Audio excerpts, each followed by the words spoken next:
listen, never in my life associated the word boring with baseball. We know what's up.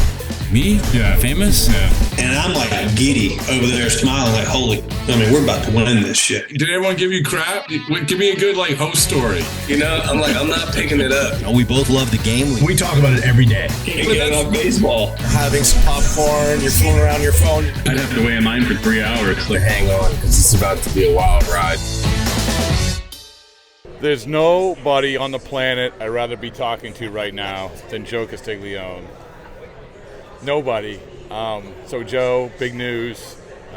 You had a big announcement, and so just talk to me a little bit about the announcement and also just about the decision for the announcement. Well, thank you, Rob. Great to be with you. And I've decided after 42 years and 6,500 games to continue with the Red Sox, but without a regular broadcast schedule. I just need more time at home with my bride of 53 years, Jan, and the kids and the grandkids. And it's time. I've reached the pinnacle with the 4 World Championships, the Ford C. Frick Award in July, and I just think it's time for more family time. And the Red Sox have been wonderful. They're going to let me continue as a representative for the club, ambassador, legend, whatever you want to call it, doing appearances and some other things, whatever they have in mind, a fantasy camp, spring training, and maybe even filling in occasionally to give Will Fleming a break. Well, and Joe, you've seen so many guys make this sort of tough decision, and throughout, it's kind of incredible, right? How many? It is. And you probably looked at it a completely different way than maybe you do now because you had to make the decision. Right, and very rarely in the broadcasting industry, as I was telling Alex Corr, just like managers, you don't get to call your own shots. They show you the door eventually, and to have the opportunity to do this while I'm still in good health and to be able to continue to be part of the Red Sox and Odyssey families, I think is quite a blessing. So I'll miss certainly the Baseball Association, seeing baseball people every day because they're my best friends in the world, and it'll be different, but I'll still be around. Well, and I'm not going to call it a retirement because, as you point out, you're doing a lot of different things. But let's talk about when you're young and somebody retires. You remember who is the first guy you remember retiring? Well, the closest to me to retire was Ken Coleman. Yeah. And Ken talked about it for several years when I first got there, and finally after 1989, he did. And he was about 65 at the time, so I've got another 13 years beyond that. So I think it's hit home.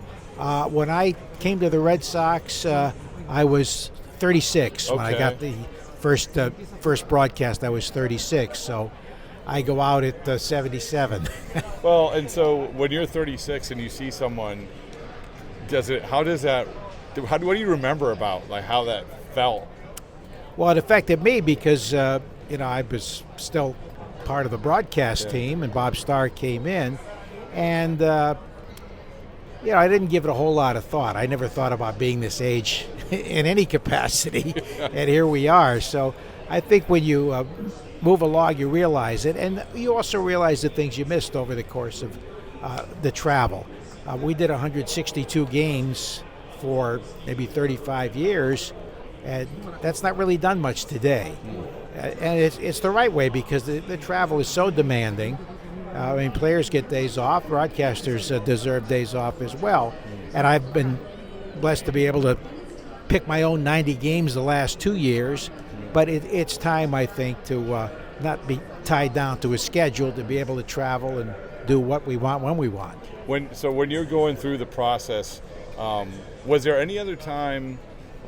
Because like you said, it's so awesome that your wife is so great, Jan, and you have such a great family, and it's so great to see your grandkids come up and your kids. But as you were going through the last, let's say, 10 years, was there times where maybe I'll do this or maybe I'll do that? Yeah. It crossed my mind many times, especially being away from home. I think one reason you're able to go so long is because we have an off season. Yeah. 2 things. I remember Kurt Gowdy told me years ago when he came to do the CBS broadcasts in the postseason, he said, to have your health is the biggest necessity in this lifestyle, and he was right about that, and thankfully I've been blessed with that. And you want to still have the opportunity to do other things while you still have the good health, which I do enjoy. Well, another big part of it, and this is with baseball coaches, baseball managers, baseball players, and broadcasters, they don't understand, this is what we're around. This right. is more than anything, and it's great, but this is all, I don't want to say it's all we know, but that's a big adjustment for a lot of people, right? Well, it is, and you wonder what are you going to do to fill the time. And I talked to Terry Francona about that, and he was somewhat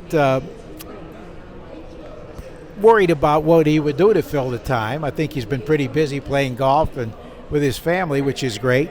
And it is a consideration because this is a lifestyle. It's not just a job.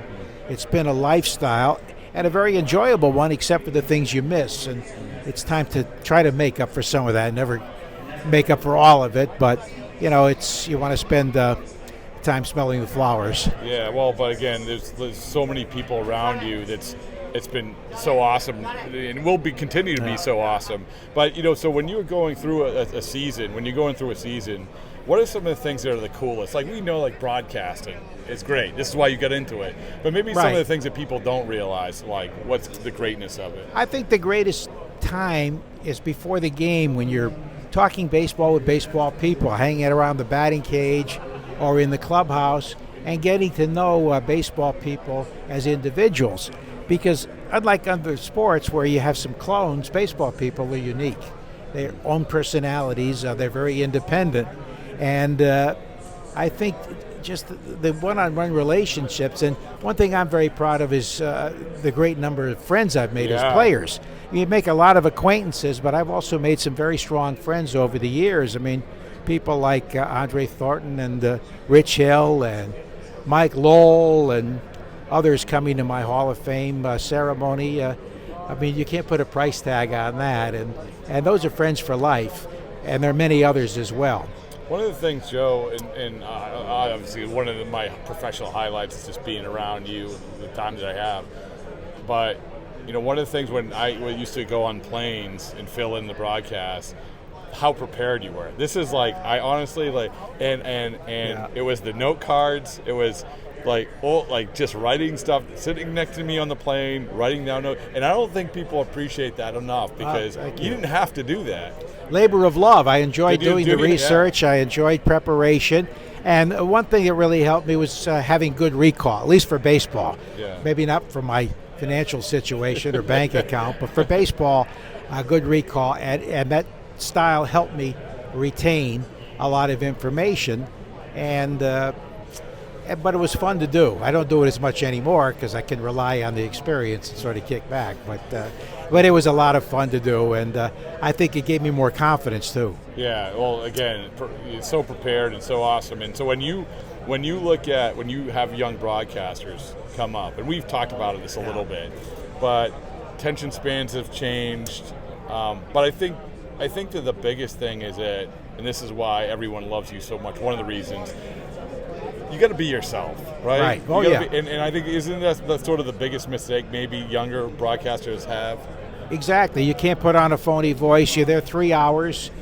You have to have the trust of your audience. And people know, they can tell whether the Red Sox are winning or losing by the tone of my voice, but you have to keep your credibility and describe things as honestly as you can as they happen. And I think that's a big plus that you really need to tell the truth. And it's not that, you tell tales out of school, but you try to be as upfront as you can, as honest as you can, and be accurate. Because you have to keep the trust of your audience. If you don't have that, you have nothing. All right. We're going to do the top three. I love power rankings. All right. Top three players that I'm not going to say top three moments because World Series moments jump to the top. Yeah, they're right? the forefront. Right. Yeah. Top three players, and this isn't slighting anyone, that you just loved watching play. There's so many. My second book, I tried to do my 30 favorites, and I ended up with 43. Today that was 10 years ago. Today there'd be 63. And I've been watching Pedro Martinez. Yeah. Every fifth day was a treat.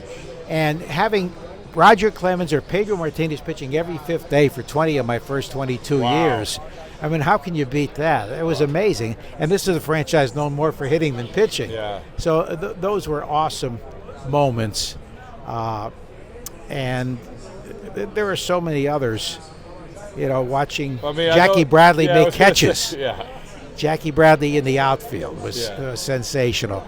And, you know, you don't know every player as well as each other because they're all different and you spend more time with some. But Jackie and Rich Hill and Pedro and Poppy and Brian Daubach, Trot Nixon, the list goes on. Mike Lowell of all-time favorites. And it's like picking your own children. How can you do it? You can't. But I think that you gravitate to genuine people. And also it helps when you see those people perform. I always say this. The Mike Carp home run at Tampa. 10th inning, pinch hit. And we talk about being genuine. I mean, you almost jumped out of the booth, and I think not only because it was a big moment and it was a fun moment for the Red Sox, but because you genuinely like Mike Carp. Something good happened to a good person in your eyes. Yeah, we helped him get his spring training rental. That's where, because he came to the Red Sox from another organization, and that was a great feeling to see him do that, the highlight of his career, and one of the highlights of mine. That was when the Red Sox were pulling away in 2013. All right, so top three activities in a city, because this is another thing that people don't understand, that you're able to go to cities and do activities. So baseball museums. Oh, yeah. Negro League Museum, Jackie Robinson Museum here in New York, and of course Cooperstown, which is not on a baseball trip, but a separate trip. Visiting Italian restaurants in the Italian neighborhoods. And great bike trails. Okay. Central Park. I thought for sure kayaking was. And kayaking is they go together. Kayaking in Tampa Bay, at Fort DeSoto, and Lake Union in Seattle, where Don Orsillo once capsized. And those are the highlights, I think. The museums, the baseball related ones, not the art museums. The Italian restaurants and the kayaking and biking trails. All right, top three non-Boston cities to visit. Wow. Well, New York, certainly. You can't just default to the best Italian restaurants, no. Cleveland, because I lived there for 10 and a half years and have so many great memories. And Seattle, because I've done so many different things there, flying inside the cone of Mount St. Helens, and it was still smoking, and kayaking on Lake Union, and biking the hills, all of those things. So those are three of them. But really, I have something positive to say about just about every city. It's one of the greatest parts of it, isn't it? It really is. You're traveling and seeing things on somebody else's tariff. All right, Joe. Well, I just want to thank you for all that you are and all that you have done, and I know that there's. This part of the chapter is over, but the next chapter is starting. It's gonna be great seeing you around, and I'm really happy for you and your family to do new things. Well, thank you so much, Rob. It's been so much fun working with you, both on the air and off. All right.